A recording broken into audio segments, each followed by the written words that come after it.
तो दोस्तों, क्या आप भी स्टॉक मार्केट से कुछ एक एक्स्ट्रा इनकम बनाना चाहते हैं और मार्केट में बार बार लॉस कर करके बहुत परेशान हो गए हैं और कुछ ऐसा ढूंढ रहे हैं जिससे आपकी हर मंथ की इनकम बनती रहे? तो दोस्तों, आप बिल्कुल सही वीडियो पे आ गए हैं। मैं अभी आपको एक ऐसे ईटीएफ्स के बारे में बताऊंगा जिसके अंदर आप मंथली इन्वेस्टमेंट करके हर हर दिन कुछ ना कुछ बना सकते हैं और इसमें से आपकी कुछ ना कुछ मंथली इनकम आती रहेगी। और अगर आप इसको लॉन्ग टर्म के लिए भी होल्ड करना चाहते हैं इन्वेस्टमेंट के थ्रू, तो आपको इसके अंदर बहुत अच्छे रिटर्न्स मिल सकते हैं जो कि एक इंडेक्स या म्यूचुअल फंड दोनों को बीट करने के कैपेसिटी रखते हैं। अभी तक आपने अगर चैनल को सब्सक्राइब नहीं किया, चैनल को सब्सक्राइब कर लीजिए। सब्सक्राइब करने के बाद बेल नोटिफिकेशन ऑन कर दीजिएगा ताकि सारी वीडियो के नोटिफिकेशन आपको टाइम से मिल जाए। तो चलिए दोस्तों, शुरू करते हैं। इस वीडियो के अंदर हम बात करेंगे स्मार्ट बीटा ईटीएफ्स है। स्मार्ट बीटा ईटीएफ्स बेसिकली क्या होते हैं? स्मार्ट बीटा ईटीएफ्स वो ईटीएफ्स होते हैं जिसके अंदर एक फैक्टर लगा होता है। फैक्टर मतलब क्या होता है? फैक्टर के अंदर फैक्टर्स आपको बताता हूँ। फैक्टर्स, इसमें 5 तरह के फैक्टर्स होते हैं: momentum, quality, alpha, value and low validity. तो अगर मोमेंटम का फैक्टर लगेगा तो निफ्टी 500 के अंदर से एक ऐसा 500 शेयर में से एक ऐसे कुछ शेयर्स निकाले जाएंगे जिनके अंदर मोमेंटम चल रहा होगा। तो ये हो गया निफ्टी मोमेंटम ईटीएफ्स। अब बात कर लेते हैं ये ईटीएफ्स होते क्या हैं। ये अल्फा वैल्यू, इनके बारे में हम आगे बात करेंगे। तो हमें ईटीएफ्स में इन्वेस्ट क्यों करना चाहिए? ईटीएफ्स में हम लोग इन्वेस्ट इसलिए करते हैं ताकि हमारी हमारी जो है इन्वेस्टमेंट सेफ रहे और रिस्क हमारे कम से कम रहे, मंथली इनकम हमारी आती रहे। और इस ईटीएफ्स के अंदर भी ये एक स्मार्ट ईटीएफ्स, इनका भी एक बेटर वर्जन बनाया गया है जिसके अंदर आपका परफॉर्मेंस वाइज इसको एनहेंस किया जा सकता है। सिंपली इसका प्रोसेस हो सकता है और डाइवर्सिफिकेशन इसमें तो भरपूर होती है, क्योंकि इसमें हर 6 महीने पे आपका डीवैल्यूएशन होता है कंपनी से। जो इसका फंड मैनेजर होता है वो इसमें से कुछ स्टॉक्स आउट करते हैं और इन करते हैं जिसमें मोमेंटम या वैल्यू चल रही होती है, जैसे जिस फैक्टर पे भी वो ईटीएफ बेस्ड हो। अब बात कर लेते हैं स्मार्ट बीटा ईटीएफ्स कौन कौन से होते हैं। Smart beta ETFs alpha beta ETF, alpha smart beta ETF, momentum 30 ETF, mid cap small ETF, cap ETF, alpha 30 by Mirae Asset. ये आप लिस्ट में ऐड कर सकते हैं और इनकी मैं आपको डिटेल्स बताता हूँ कि किस तरीके से इन्होंने प्रीवियस में रिटर्न करे हुए हैं। अल्फा ईटीएफ में फैक्टर हमारा अल्फा का लगा होता है। अल्फा मेजर करता है स्टॉक्स का परफॉर्मेंस के बेस में। अल्फा ईटीएफ जो होते हैं वो स्टॉक्स की परफॉर्मेंस वाइज उनको सिलेक्ट किया जाता है कि जिसके अंदर सबसे ज़्यादा परफॉर्मेंस करने की कैपेसिटी होती है,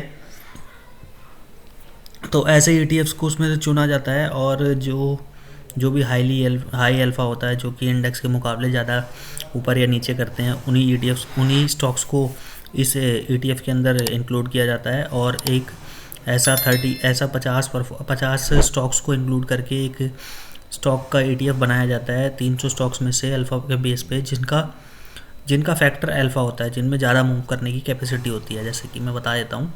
अब इनके रिटर्न्स की बात कर ली जाए, 1 ईयर के अंदर इसने बेसिकली रिटर्न दिए हैं 45% के, और 5 ईयर्स के इनके रिटर्न्स है 82% के। और अभी तक इनके रिटर्न्स जो बात की जाए वो 42% के रिटर्न इसने जनरेट करके दिए हैं, जो कि एक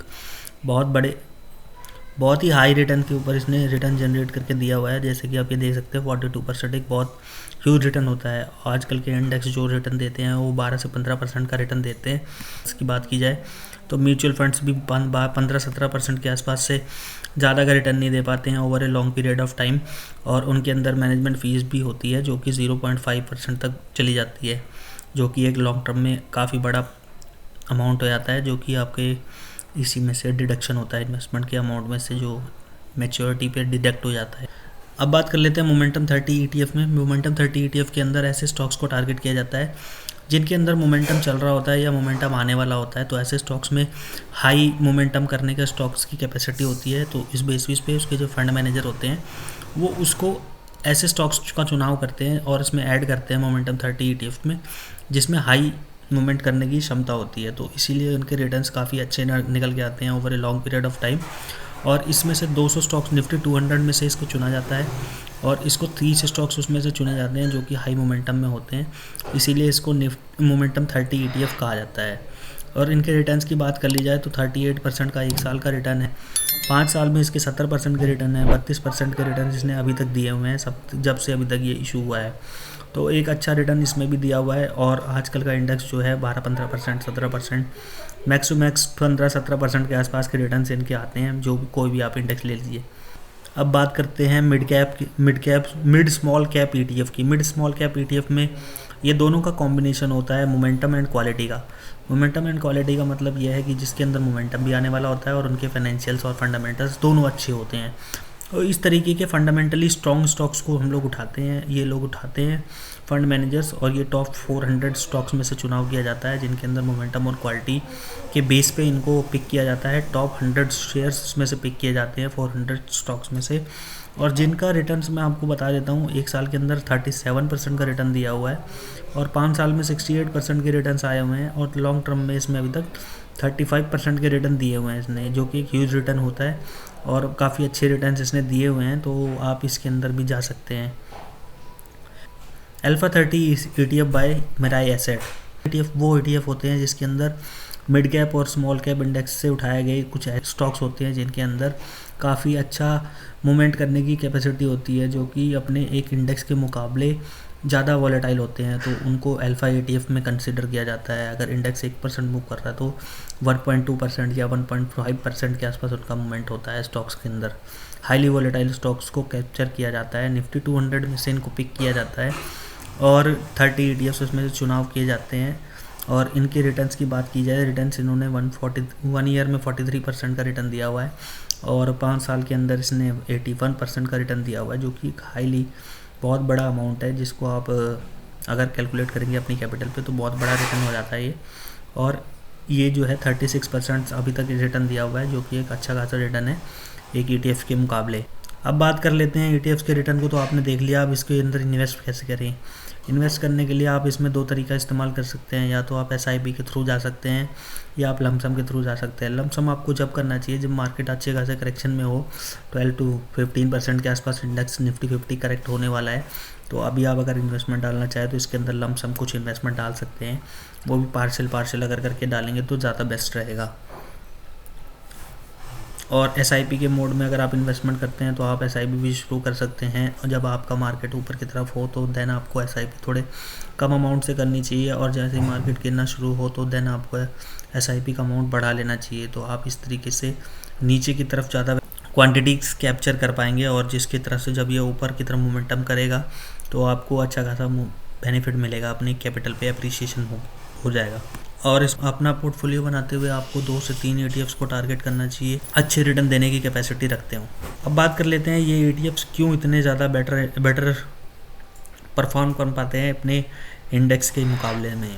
ये इनके रिटर्न्स इनके इन्हेंस होके इसलिए आते हैं क्योंकि इनको हर क्वार्टर पे इनको शफल किया जाता है इनके फंड मैनेजर के द्वारा। जो भी ETFs जो जैसे भी इनका फैक्टर लगा हो, अगर वो लो वॉलेटिलिटी को मेंटेन नहीं कर पा रहे, या लो अल्फा ETF अल्फा को मेंटेन नहीं कर पा रहे हैं, या मोमेंटम में नहीं है, तो वो उनको आउट कर देते हैं उन स्टॉक्स को, और नए स्टॉक्स को इन कर लिया जाता है, जिससे कि आपका वो ETF का रिटर्न्स कंसिस्टेंट रह जाते हैं और अच्छे रिटर्न बन के नज़र आते हैं। लॉन्ग टर्म में 20% ज़्यादा ग्रोथ देते हैं ये लोग, ये ETF, इसलिए हमको इनको चुनना चाहिए। और सिंपली स्ट्रेटजी होती है इसमें, ट्रेडिंग का मज़ा और इन्वेस्टमेंट का मज़ा दोनों आप ले सकते हैं, क्योंकि इसके अंदर जो अगर आप ट्रेड करेंगे तो आपको लॉसेस होने के चांसेस हैं, लेकिन ETFs के अंदर आप एक सेफ इन्वेस्टमेंट में बने रहते हैं और आपका लॉस होने का चांसेस एकदम ना के बराबर हो जाता है। Over a long period of time आपका रिस्क भी मिटिगेट हो जाता है, तो आपको रिस्क लेने की भी डर नहीं रहता कि ETF आपका कैपिटल ज़ीरो कर देगा। इसमें हाईली डाइवर्सिफाइड स्टॉक्स होता है और मिनिमाइज रिस्क होता है, तो मैंने आपको बता दिया। कंक्लूजन की भी बात करें तो इसके अंदर सुपीरियर रिटर्न देने की कैपेसिटी है, और स्मार्ट बीटा ETFs एक अपने इंडेक्स के मुकाबले काफ़ी अच्छा रिटर्न दे सकते हैं, इसीलिए हमें स्मार्ट बीटा ETFs में इन्वेस्ट करना चाहिए लॉन्ग टर्म गोल्स के लिए, ताकि हमारे जो है अचीवमेंट जल्दी आ जाएं। और इनसे हमें बहुत फ़ायदा ये हो सकता है कि हमारे रिटर्न्स तो एनहेंस हो सकते हैं, लेकिन हमारा टाइम भी बच सकता है। या अगर आप किसी लो रिटर्न वाले इंडेक्स में इन्वेस्ट करेंगे तो आपको काफ़ी ज़्यादा अमाउंट बनाने के लिए आपको काफ़ी ज़्यादा वेट करना पड़ेगा, तो इसमें अब वो प्रॉब्लम आपका ये ETF सॉल्व कर देते हैं। अगर आप किसी ETF के थ्रू जाएंगे तो आपका सेफ्टी भी बनी रहेगी।